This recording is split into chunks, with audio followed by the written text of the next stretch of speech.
কি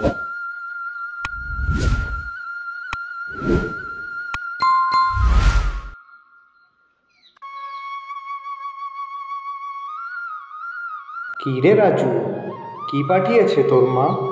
ডাল, ভাত, পেঁয়াজ, লঙ্কা আর আলু পোস্ত। আহ, আলু পোস্ত?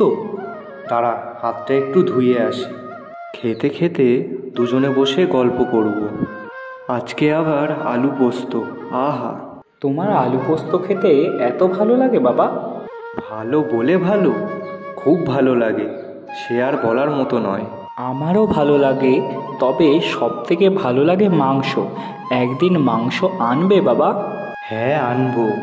দাঁড়া, আর কিছুদিন পর মাসটা শেষ হোক, মাইনেটা পাই, তারপর আনবো।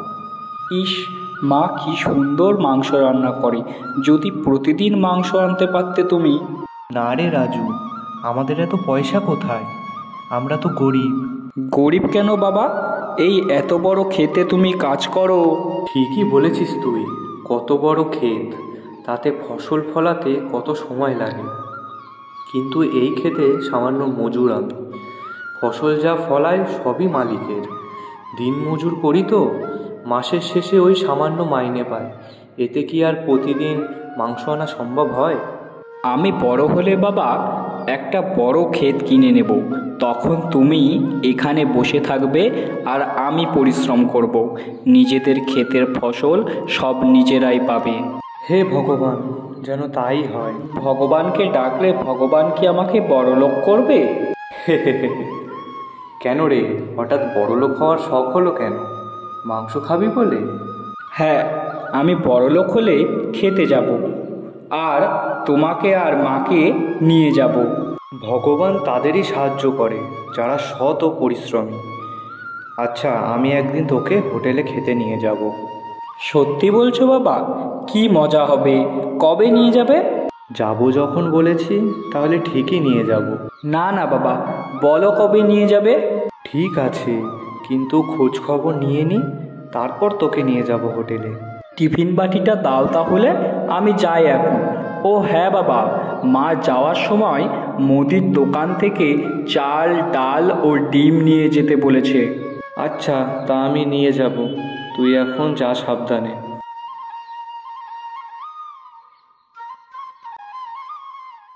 আর কি দেব? 500 ডাল, 1 কেজি চাল আর 2টো ডিম দিয়েছি।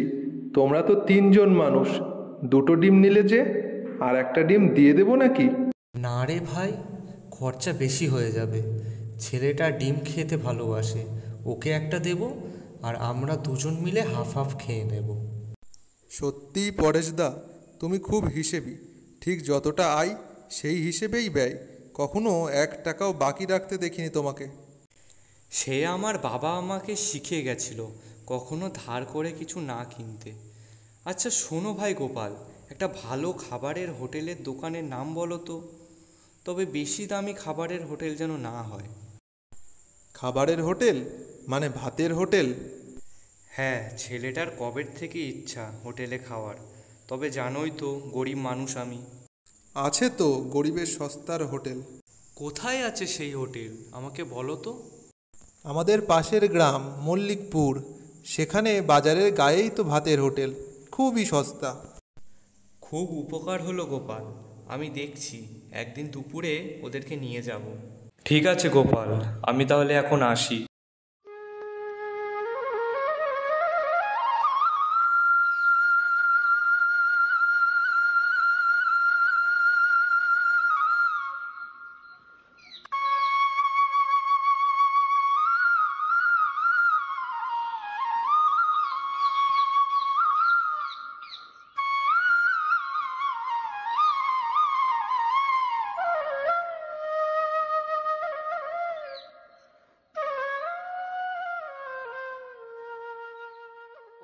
তুমি নাকি বলেছ ছেলেকে হোটেলে নিয়ে যাবে?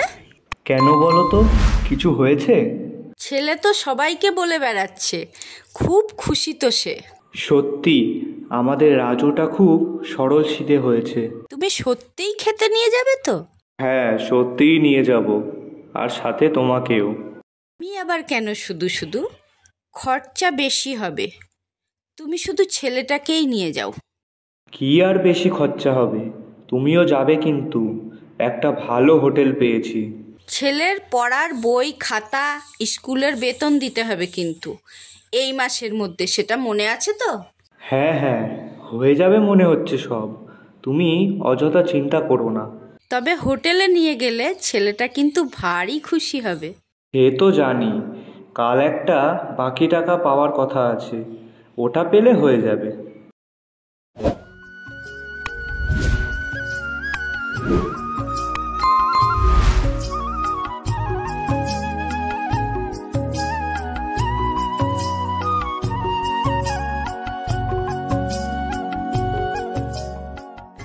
এসে গিয়েছো তুমি?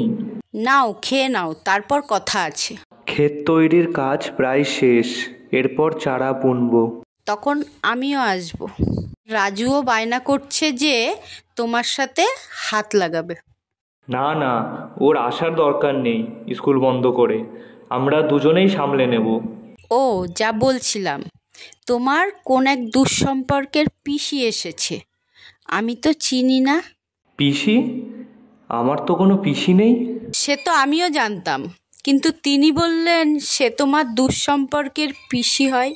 ও বুঝেছি এবার, আমাদের পাশের বাড়িতে থাকতেন। আচ্ছা, বাড়ি গিয়ে দেখছি।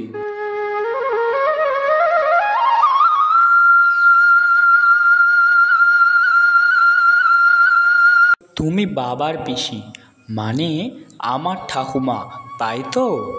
হ্যাঁ রে বাপু, ঠাকুমা বলে ঠাকুমা, একেবারে পিসি ঠাকুমা। কোথায় থাকো তুমি? আমি পাশের গ্রাম মল্লিকপুরেই থাকি। ও মল্লিকপুর, ওখানে তো অনেক বড় বাজার আছে, আর সাথে অনেক খাবারের হোটেল আছে। হ্যাঁ ঠিক বলেছিস, এই বাজারের পাশেই তো থাকি। আর এখানে যে পাশের বাড়িটা, ওটা ছিল আমাদের, সে কবেই বিক্রিবাট্টা হয়ে গেছে। ও বাবা মার থেকে একটু পরেই ফিরবে, মা জিজ্ঞেস করতে বলল তুমি কি চা খাবে এখন? নয়, তোর মা কিন্তু বেশ ভালো মেয়ে। হ্যাঁ ঠাকুমা, আমার মা বাবা দুজনেই ভালো। কালকে আবার আমরা তিনজন মিলে এক জায়গায় যাব, কি মজা। বাবা আসুক, কথা আছে আমার। কি হয়েছে গো, সব ঠিক আছে তো? না, ঠিক নেই। কেন, কি হয়েছে? খারাপ কিছু না তো? কাল আমরা খেতে যাচ্ছি তো বাবা? না, কাল হবে না, এই পিসির কাল অন্য তরকারি কাজ আছে। কাল হবে না? ধুর, ভালো লাগে না।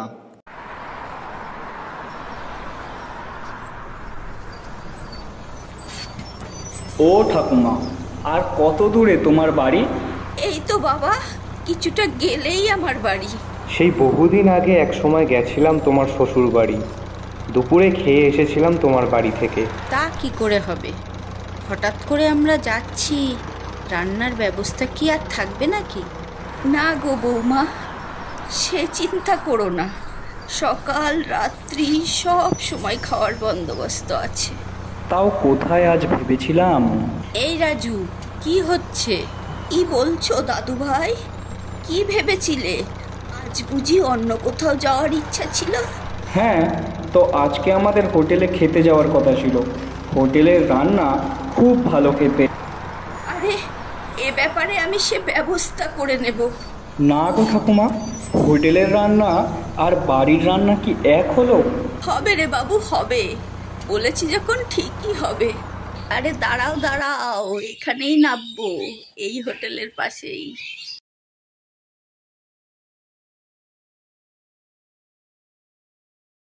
আরে এই তো সেই মল্লিকপুরের সস্তার হোটেল, যার কথা মুদির দোকানের গোপাল বলছিল। আরে বাপু, আমার তো বলাই হয়নি, এটা তো আমাদেরই হোটেল।